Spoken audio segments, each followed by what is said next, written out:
Salamo fa 4. Vavaka nataon'ny mpanompon'Andriamanitra foniny enjeny priaria izy. Fivavaka Davida.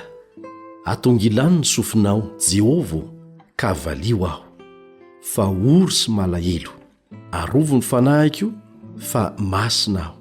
Andriamanitro, vonjeo ny mpanomponao izay mahatoky anao. Tompo, mamindrafo amiko, fa ianao no hitarainako mandrakariva. Ampifalio ny fanahy ny mpanomponao, fa ianao Tompo no ananganako ny fanahiko. Fa ianao Tompo no tsara sady mamela heloka, ary be famindrapo amin'izay rehetra miantso anao.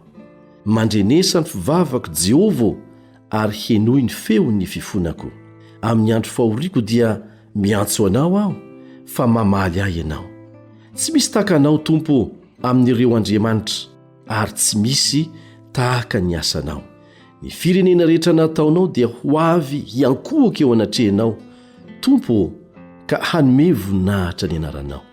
Fa lehibe ianao ka manao zava-mahagaga, ianao irery ihany no Andriamanitra.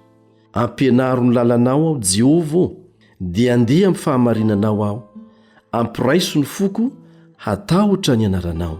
Hidiranao amin'ny foko rehetra aho, Andriamanitro Tompo, hanome voninahitra ny anaranao mandrakizay aho.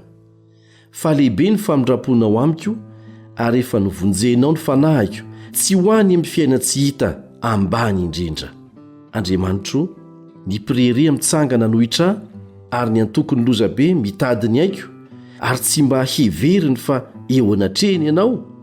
Fa ianao Tompo dia Andriamanitra mamindra fosy miantra, maharo-po sady be famindrapo sy fahamarinana. Todio aho ka amindrao fo, omeo ny herinao ny mpanomponao, ary vonjeo ny zanaky ny ankizivavinao. Anehoy fahamantarana ny osoa aho, mba ho hitan'izay mankahala ka homenatra izy, fa ianao Jehovah namonjy sy nampioninahy.